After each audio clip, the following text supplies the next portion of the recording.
It's the holiday season, and I kind of figured maybe there'd be, quite a bit of new players around this time of the year. So today we're going to go over 5 beginner tips or life hacks, I suppose, but they're really just early game tips.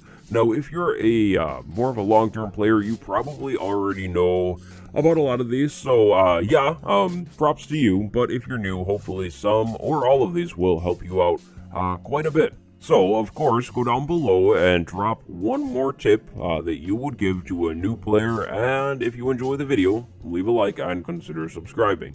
And also, if you're looking to set up a server, use that fancy custom link I have in the description and code Waddles for 25% off your first month with Cube Toast. So, our first spot on the list. Of course, if you've been playing for a long time, you already know this, but once you have moved on to stone tools and you have these useless wooden tools, well, you can use these to smelt things up. So let's say maybe you don't have any coal or anything like that. Technically, you could go ahead and make wood tools and smelt up, one piece of food if that's all you really have. Or maybe you just need 3 iron and you have your wooden tools and you're kind of done with them. Smelt them up. There's no, point or sense in keeping these wooden tools around. So just go ahead, put them to good use instead of letting them despawn or something like that. Now, of course, kind of tied in with this, don't forget about charcoal. If you're really hurting for coal, you can make charcoal by smelting wood with wood, and you'll get charcoal, and it's just as good as coal. Moving on to our second spot on our little list here. Wooden tools are really, really bad, guys. Don't make a whole set of wooden tools. It's just not worth it. What you're going to want to do is make a wooden pickaxe and a wooden sword just to be safe, and then go find stone. You can find stone pretty much anywhere. Dig down a little bit, or if you're lucky and you're by a mountain, just pull 11 stone off of the mountain, or 19 if you want to just make a furnace right away. But once you have 11 cobblestone, you can go ahead and make a full set of stone tools. So an axe, a pickaxe, a sword, a hoe, and a shovel. A wooden shovel, a wooden hoe, a wooden axe, they're just really not worth it. You can probably just kind of suck it up and punch a few trees with your hand and save the small amount of wood that you would need, but still, save your wood. Don't make a whole set of wooden tools because, then you're going to have to just use them for fuel or something weird like that. They're just really not worth it. Tip number 3 is kind of more Java Edition focused, but also not. So if you're on Java Edition, make one of these things. I talk about them a lot because they're really, really good, but all it is one block of space. There's a hopper at the bottom, some water, and then a chest, of course, that hopper is going into. Now, once you start getting mobs in here, you get a bunch of cows in here, eventually they will die on their own because there will be way too many in there, and you'll get food and leather. Now, alternatively, early game, don't pass up animals. Now, let's say I want to build my base over there by the forest, and I found this cow. A good idea would be trapping this cow somehow. Now, the easiest way is going to be putting it in a 2-block deep 2x2 hole. So the cow, can't go anywhere.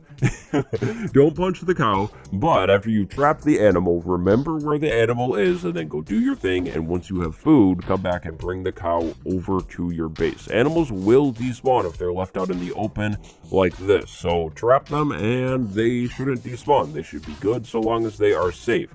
That means if you trap sheep in a forest in a hole and then wolf spawn, you will come back and find that your sheep has turned into a wolf, and it might make you sad.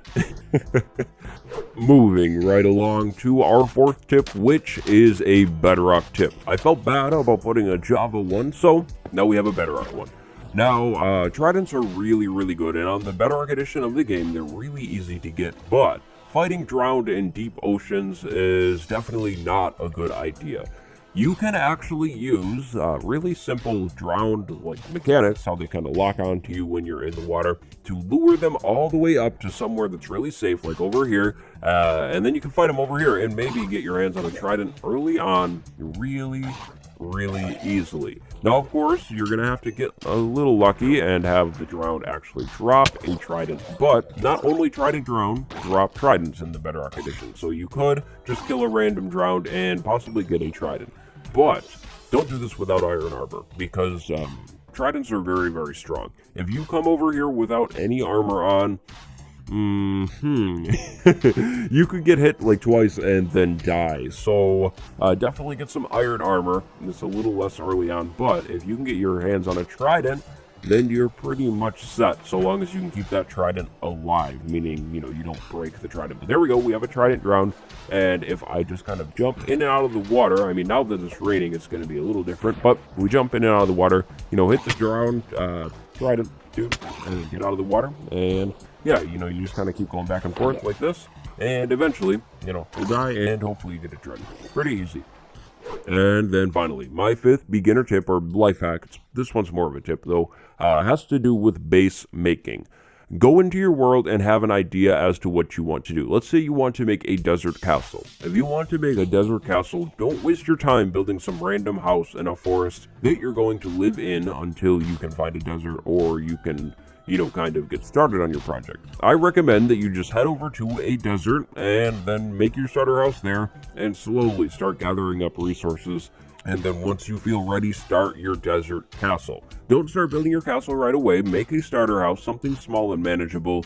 And again, gather up resources. If you jump into a project that's too big early on in your world, you're going to get burned out and demotivated, because more often than not, that project will probably end up feeling like a big chore eventually, because you'll lose interest. If you just set up something small at first, if you start with something small and move towards something larger, you will feel a whole lot more connected to your world. And if you make a random house somewhere and then run really far from it, you're never going to come back to it. So just don't even bother.